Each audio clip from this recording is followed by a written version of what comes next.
What's good, good people? Soul Brother number one coming back at you from the top of the chocolate Milky Way, here to reclaim the pyramids. And today, this evening, we're going to be taking a look at another one of Uncle Todd's offerings. We have I think this was a con exclusive, came out in 2023, I do believe. I think it was San Diego Comic Con.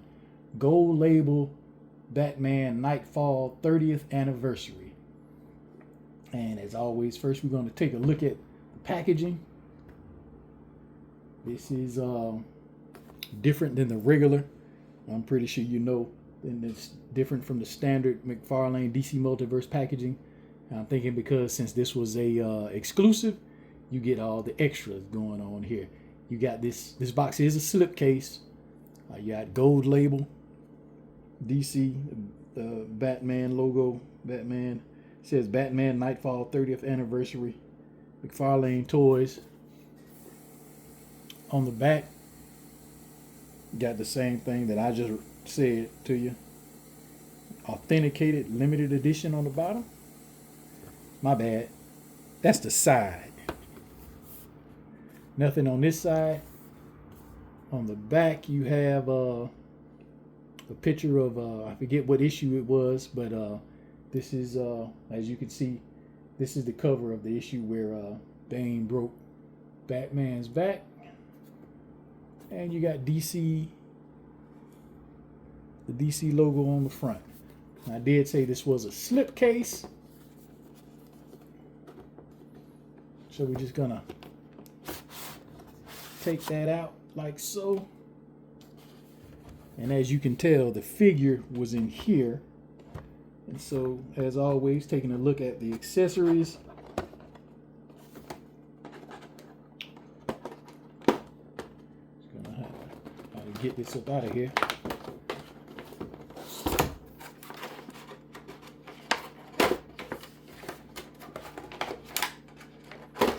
First, we have a stand with a card. All Uncle Todd's DC Multiverse figures come with a card, and this one is just the same as the picture on the back. On the back, this says Batman Knightfall 30th Anniversary Certificate of Authenticity. This certifies that the limited edition worldwide product, the Batman Knightfall 30th Anniversary figurine, is authentic and officially licensed by McFarlane Toys. Certificate of Authenticity, if you want to read that, signed by Todd McFarlane. Most of the time on the cards, they have a little bio or write-up of the character. But I guess they're just using this as the Certificate of Authenticity. You have the card stand, the DC logo in the middle. Card just slides down in, and if you want to display it like that, you can.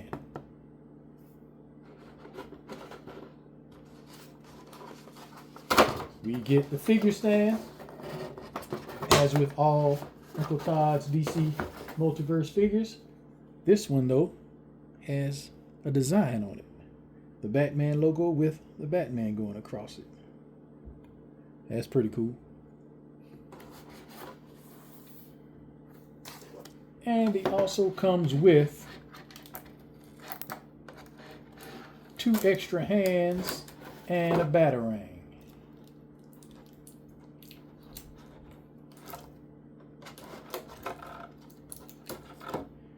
Comes with left and right holding hands rather.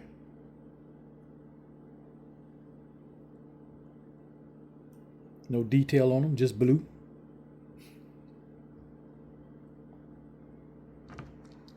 And he also comes with a batarang. No detail on this one, just a blue batarang.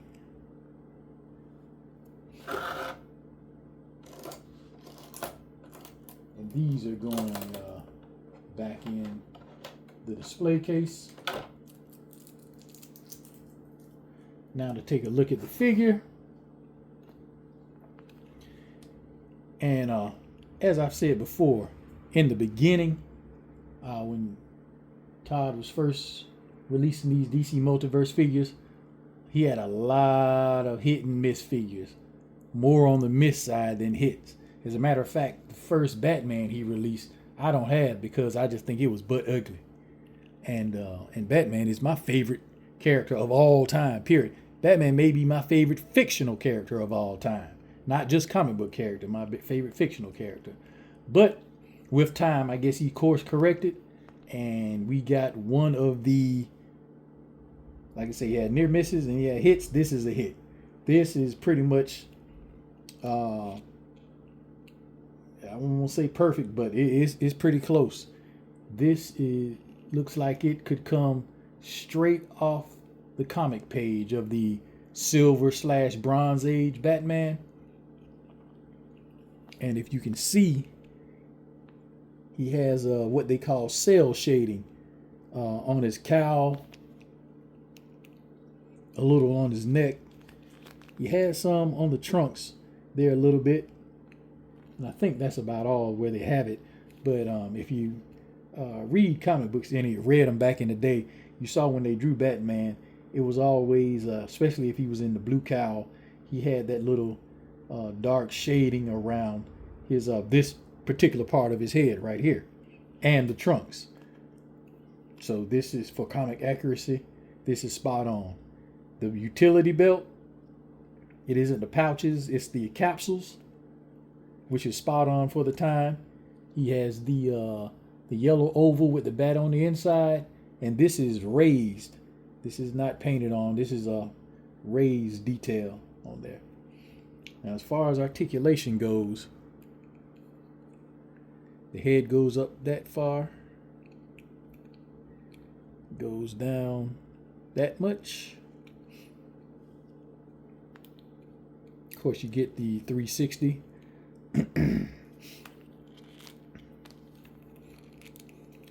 You get the T-pose. He has the butterfly joints. You go back about that far. I don't know if they could go back further if the cape wasn't in the way, but they go back that far, and then they go in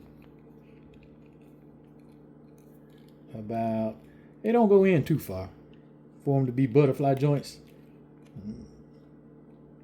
Yeah, that's about all you're going to get going in. You do have the bicep cut, bicep swivel right there. Double jointed elbows, but they have pins in them. But like I say, that don't too much matter to me. And they're the same color as the gray of his arm. So if you're gonna have pins in the joints, at least make them be the same color as the skin or the clothing that they wear. You don't have any bicep swivel, and you got 360 on the wrist. And let me see, is there a hinge? Nah, this is on a ball joint here. So it goes up and down in 360. No in and out hinge on there.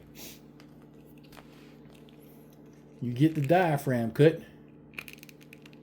And that's just one of the things, improvement on that first Batman. He came out, that Detective Comics 1000 Batman or something. That diaphragm cut was just janky. But you see the rotation you get on that diaphragm cut there. I don't know if you get any waist swivel. Let me see. Yeah, you get waist swivel. You get some. You get a little waist swivel there.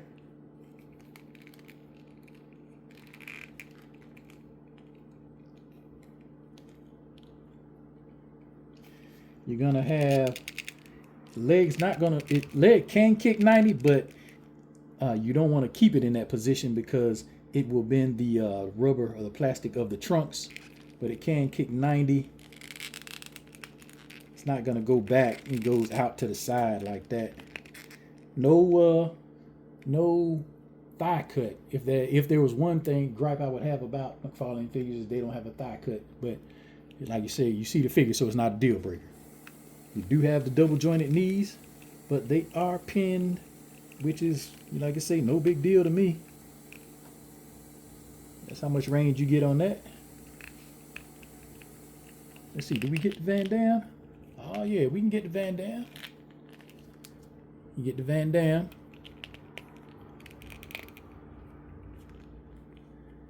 No boot swivel, but you do get that ankle pivot. Goes down that far, goes up that far, and you get a little rocker there. But this figure here, I think this is one of McFarlane's better offerings. Like I say, ripped straight. The only thing that kind of, maybe if it would have came with a soft goods cape, that would have improved it. Maybe, I don't know. Because this plastic cape, it's doing what it's supposed to do. And this figure, like I say, this is one of my favorite McFarlane figures. One of my favorite figures, period. For comic accuracy, articulation, detail. A++ figure of my favorite fictional character of all time. And if you see, the gray is, some say it might not be dark enough, but this is cool. That's a cool gray. And he did come out with another version. The first version he came out with I don't have, because that gray, I did have it, I gave it to my cousin. Because the gray on that one, it didn't have the cell shading. It was just like this one, but the gray was lighter than this. But we do have one in the black and gray. Exact same figure. Exact same accessories and hands. But it's just black and gray.